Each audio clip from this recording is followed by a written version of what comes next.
Welcome, everybody, to this episode of Insights with Ovationz. I'm your host, Aaron Ellis. Today, we are joined by Brian Kelly. Now, Brian is an expert at accelerating better performance, relationships, and fulfillment. With his company, Human Factors Consulting, he works with companies helping them grow their relationships with the human factors. I have that in caps. We're going to dive into that today.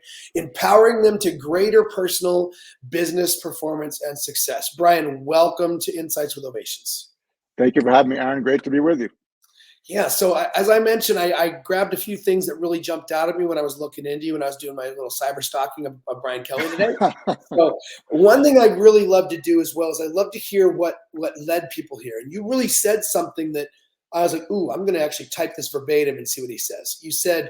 I said, my notes say, what is your journey, your unhealthy relationship with vulnerability, and how it led you to what you do today? I thought that was super powerful, and let's start there.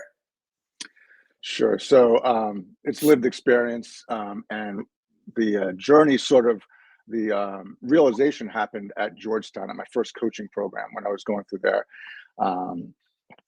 Before going in there, 5 people at the organization I was working for had been there and were giving me advice of, you're going to need to do this and that. And my mentor said, well, you're going to need to bring real issues to do coaching, because you're going to do triads, and you're going to have to be coaching each other. And I was like, am I sure? No problem. I'm a team player. I'll bring that. The voice in the back of my head saying, yeah, but I'm going to control what that looks like, right? I'm going to, how vulnerable I'm going to be. So this is like January of 2013, we start, and then we're going through the program, and I'm struggling, right? I'm over-eager coach, I see similarities, so I know the answer to your problem because it seems the same as mine, and this is what I did, kind of thing. And I wasn't applying what I learned. So as part of the program, my learning circle advisor listened to one of my coaching sessions just to get feedback and help me grow through the program. And she's from a place of curiosity, not judgment. She's like, hey, what's going on with you, right? I wasn't kind of applying what I learned. Long story short, I get to this place in May where I have to go through this deep dive to say, do I really want to be doing this? And what's getting in the way of me actually being who I know I can be?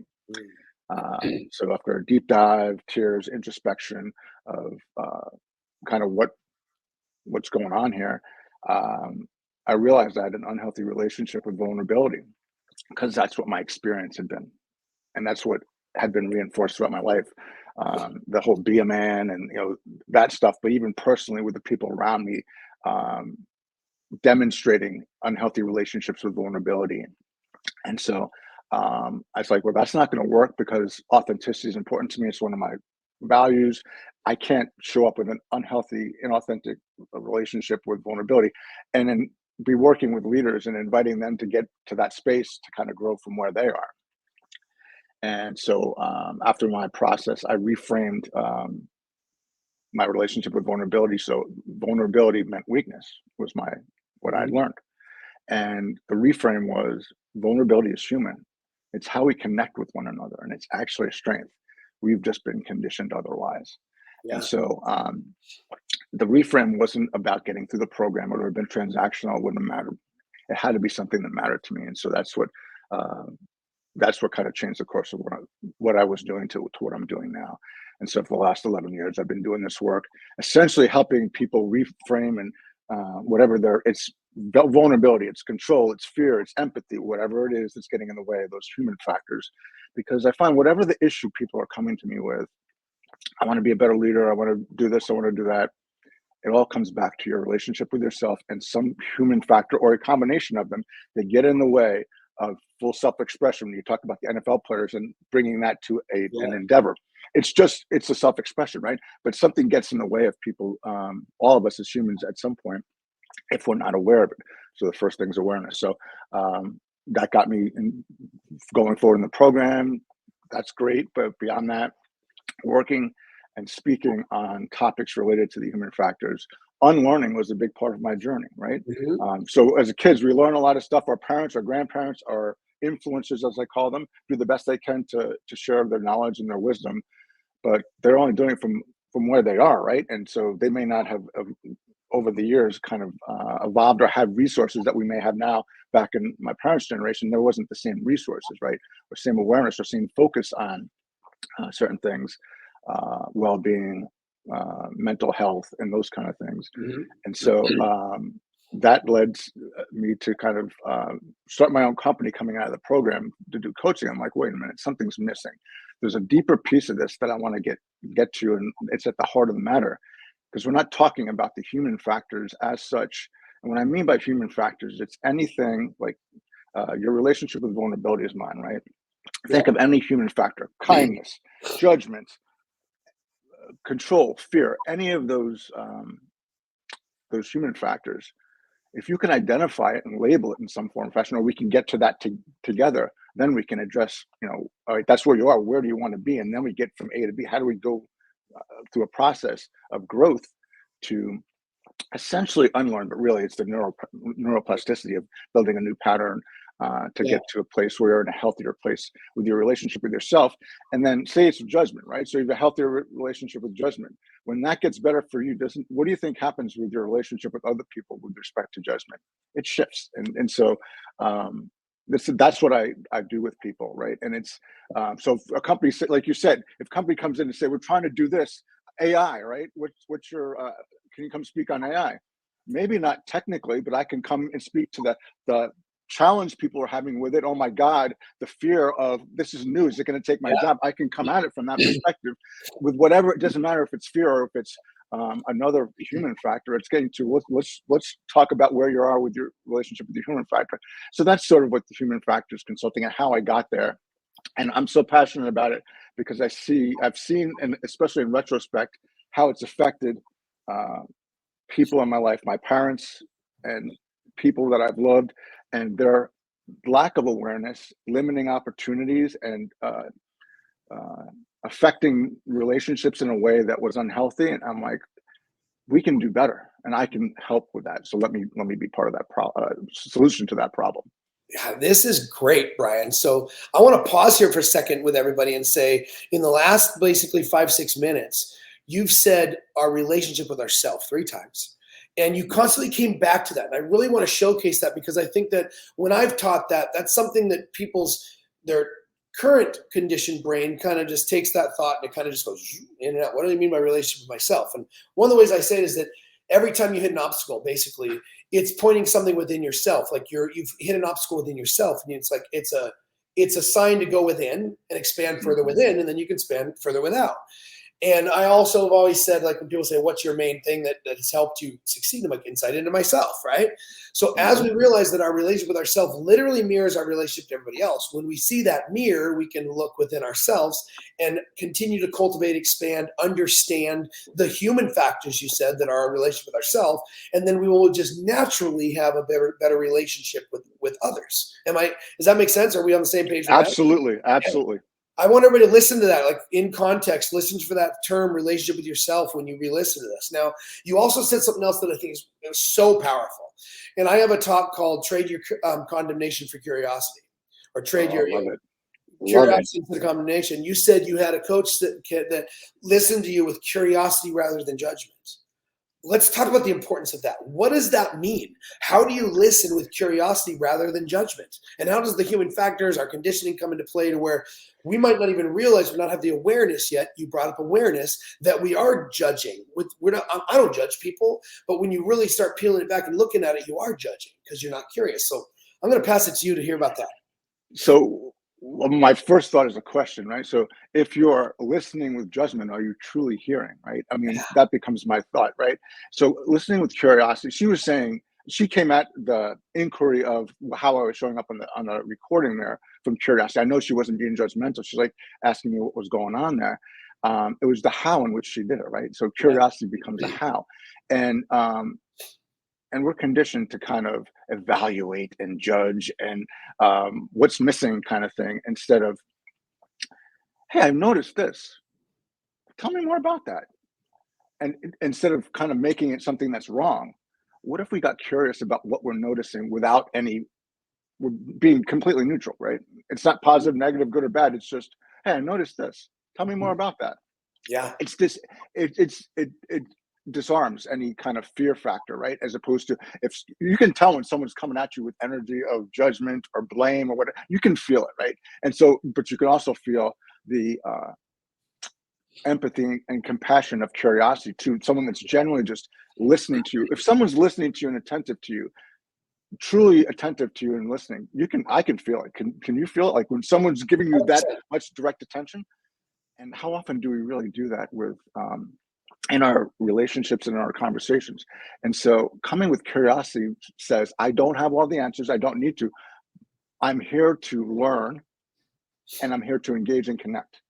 And so curiosity is a connection tool. It's a learning tool, and it's a pathway to expanding my perspective that allows me to be better, and it helps me connect better with you so we can create better together, right? Whether that is making a decision on something as simple as where do we go to dinner, it doesn't have to be a big thing, or it can be something as big as, hey, we're looking to determine the strategy for this new product we've got and how to go forward in the market. It's the same sort of approach, but it's really keeping it simple. Like curiosity is just being present. That's what the mentor I talked about coming into the program that said you're going to have to bring real issues. He said, if you do these two things, because this is someone in the program told him, if you do these two things, you're 90%, 85% of the way there as a coach. And he said, be present and be curious. That's really all I do. Yeah. I do it with intention, and I do it completely. And people feel, I've had clients kind of say one client called me radically intentional. I like that. In terms of what I do. I was like, I'm not going through the motions. I'm listening for what we need to be talking about. And I'm curious and asking questions. And if something comes up that's difficult, I built the muscle of being in the discomfort and in the silence, right? And so that's another thing we have to do sometimes too, is some people can't stand with silence, and they want to jump in and just react to whatever comes to them, not really filtering through, is this going to be valuable to what we're trying to achieve in this discussion of whether it's a business discussion or personal discussion or whatever. And so it gets back to relationship with yourself, your self-regulation. Hey, I notice, and another example I'll give you from, if I could, from the coaching program to give you a sense of where I was going in the triads that we had. I was an observer. So someone coaches, someone gets coached, and someone observes the session. I was the observer. It was an emotional topic they were talking about. My learning circle advisor, same person before that listened to my tape, said, Brian, how did you feel about that? What came up for you? And I had nothing, because of my unhealthy relationship with vulnerability, I had disconnected so much from my emotions to keep myself in self-protective mode that I couldn't access them when asked a question about it.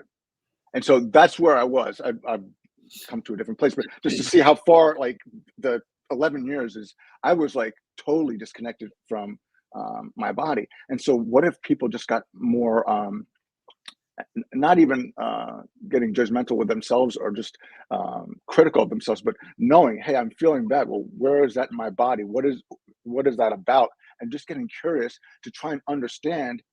And then when I understand, then it's like, oh, well, then I can choose how I respond to that rather than react to it. And then we get into the whole respond versus react thing too. And you can have that little pause, and instead of reacting, oh, I want to react. Aaron made me upset, I want to react. Instead like, wait a minute, what's going on here?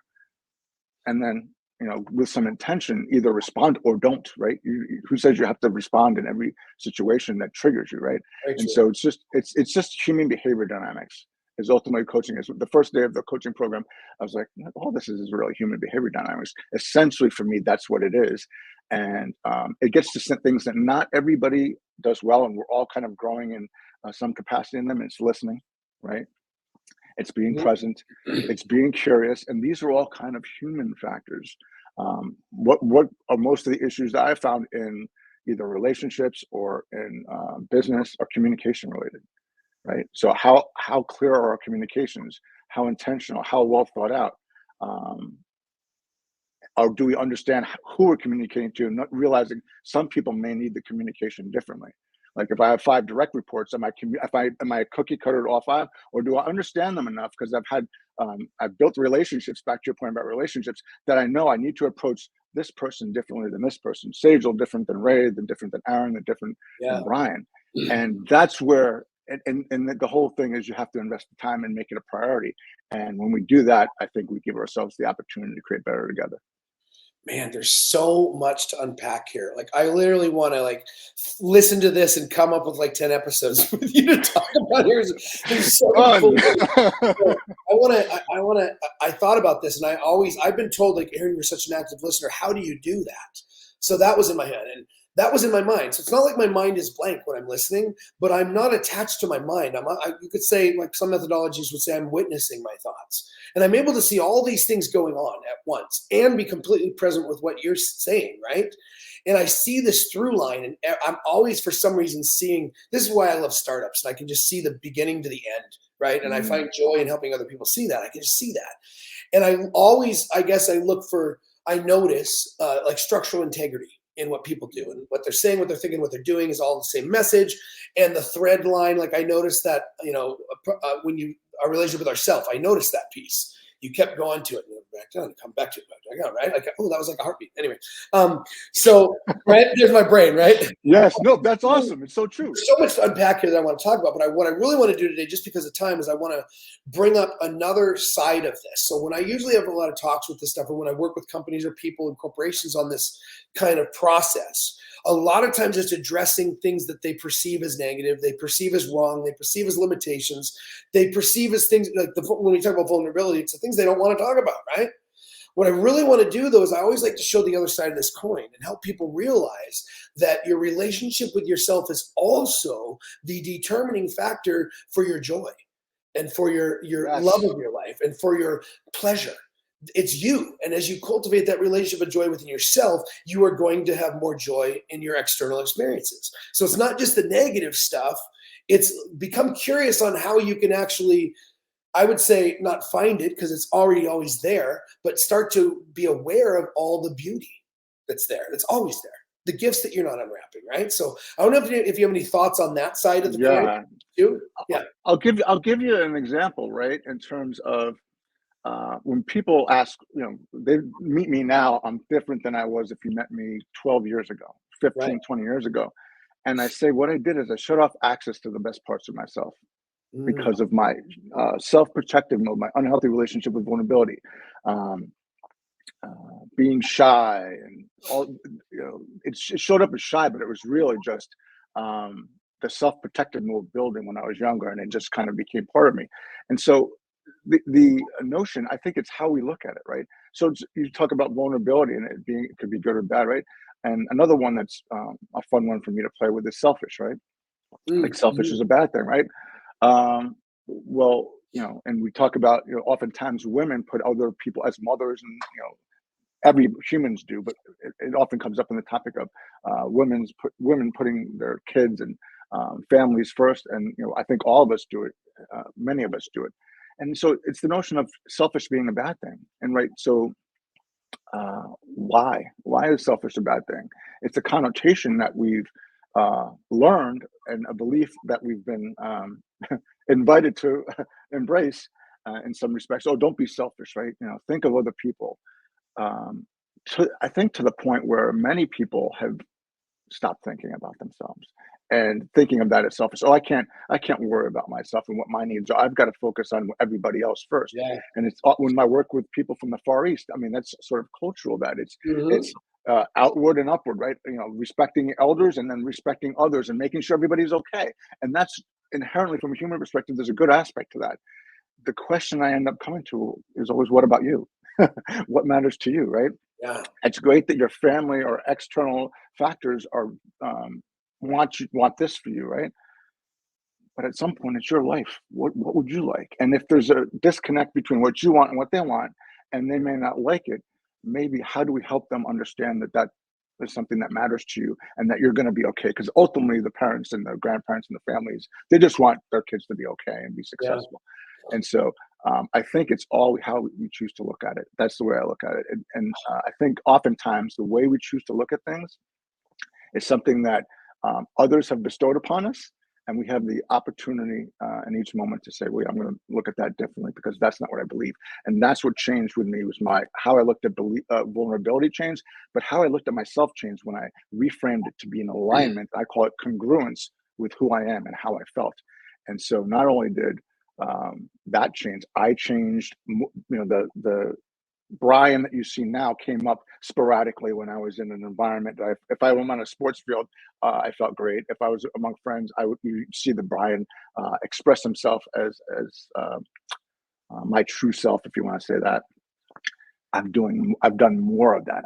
That's more my norm than it was before, because I don't have the self-protective mode. I have the different relationship with confidence, different relationship with belief, and that's what I invite others into. Is like, whatever your story is up until now, no harm, good. It's neither good nor bad, no judgment. What would you like it to be? Yeah. And how do we get from A to B becomes the formula. It's really simple. It's just machinations of how do we adjust for your particular situation. I love this, man. This has been so enjoyable. It's like, change the way you look at things, the things you look at change. Bring Yep. curiosity, look at those human factors. Go to personal responsibility. Understand your relationship with yourself is literally mirroring out to that we could literally come up with different episodes on all this stuff is what I'm saying, right? So the Yeah, one thing sure. I do want to do, which I think is very, very relevant and congruent with vulnerability and what happens in the workplace and stuff, is the fact that I know, personal and professional are not separate.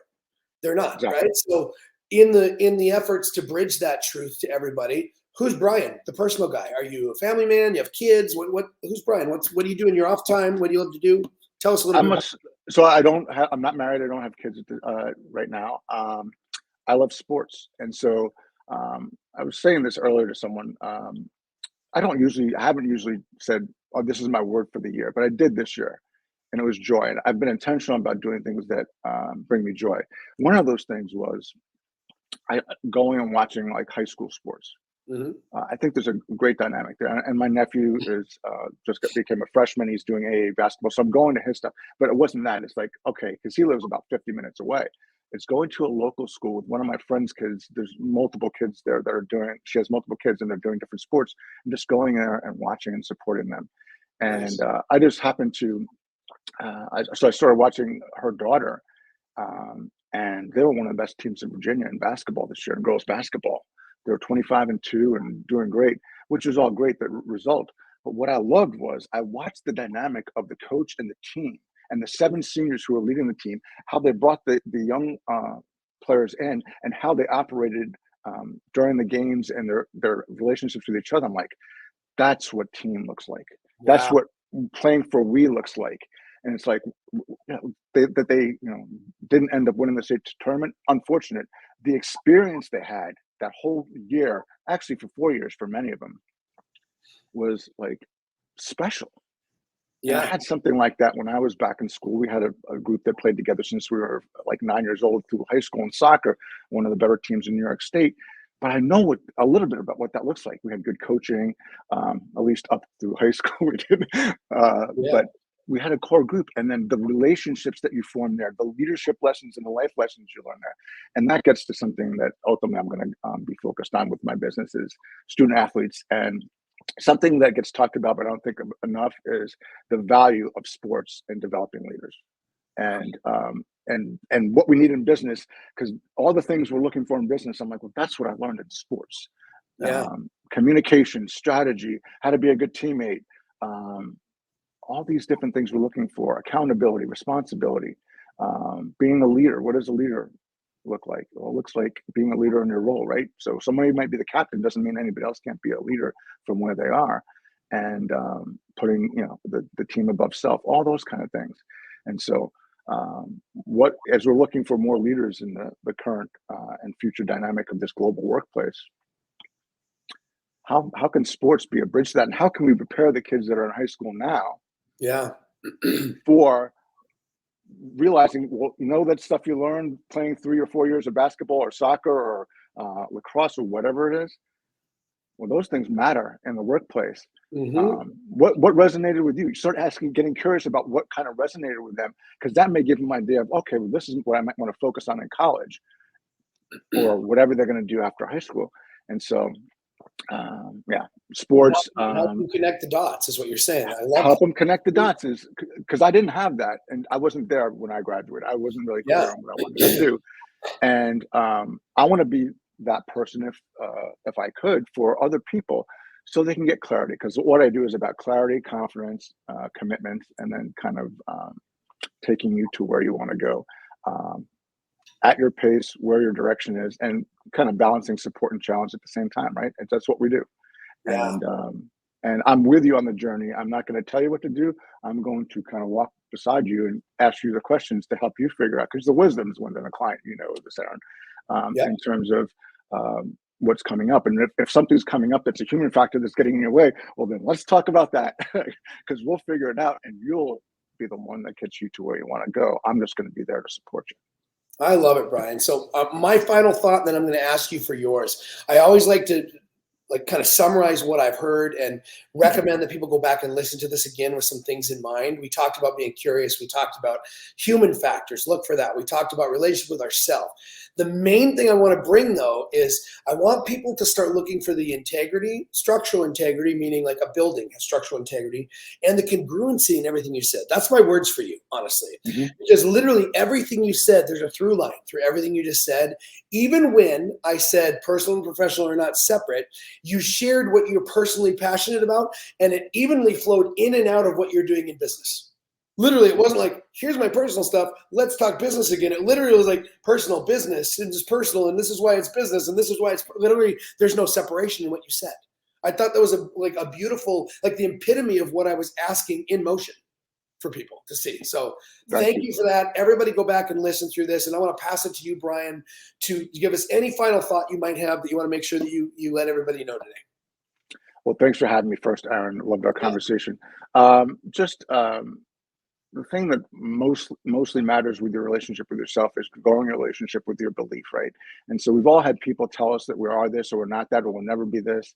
And I'm a belief igniter. And ultimately, that's what I want to invite you to do is, in a healthy way, challenge your beliefs and say, wait, is that really what I believe? Or then get curious about what is it I believe, and then have congruence with how you show up. Build the congruence of your behaviors and your actions aligned to those beliefs. Because as humans, sometimes we get conditioned externally. As you were talking about before, Aaron, the answers actually lie internally. And if you need help, there's Ovationz and others that have folks that, like me, that can help with that. I love this. Brian, thank you so much for joining us today and sharing your wisdom with the world. It's much appreciated. Thank you, Aaron. Everybody, this has been another episode of Insights with Ovationz, and epic insights at that. This has been a really fun episode. They usually are. I don't think I've had a bad one yet. So thank you guys for tuning in. You can find Brian over at ovationz.com, as well as we'll be posting more ways to reach out to him when we post this episode coming in the very near future. Thank you for joining us. We'll see you on the next one.